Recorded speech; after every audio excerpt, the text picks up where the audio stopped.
Praise the Lord. கர்த்தர் நல்லவர். Cross TV நேயர்களாகிய உங்கள் ஒவ்வொருவருக்கும், ஒவ்வொரு குடும்பங்களுக்கும் எங்கள் அன்பின் கிறிஸ்மஸ் நல்வாழ்த்துக்களை தெரிவித்துக் கொள்ளுகிறோம்.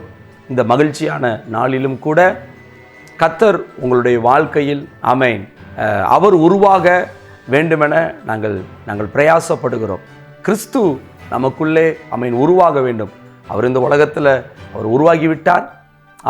நமக்குள்ளே அவர் ஒவ்வொரு நாளும் உருவாக வேண்டும். அந்த கிறிஸ்துவை உங்கள் அருகாமையில் இருக்கிறவர்கள் பார்க்க வேண்டும். நீங்கள் போகிற இடத்துல எல்லாரும் பார்க்க வேண்டும். இந்த உலகம் பார்க்க வேண்டும். ஸோ கிறிஸ்துவின் அன்பை இந்த நாளிலும் எல்லாருக்குமாக நாம் வெளிப்படுத்துவோம். எல்லார்ட்டையும் நம் கிறிஸ்துவின் அன்பை குறித்து நாம் சொல்லுவோம். கர்த்தர் இந்த கிறிஸ்மஸ் நாளை ஆசீர்வதிப்பாராக. ஆமென்.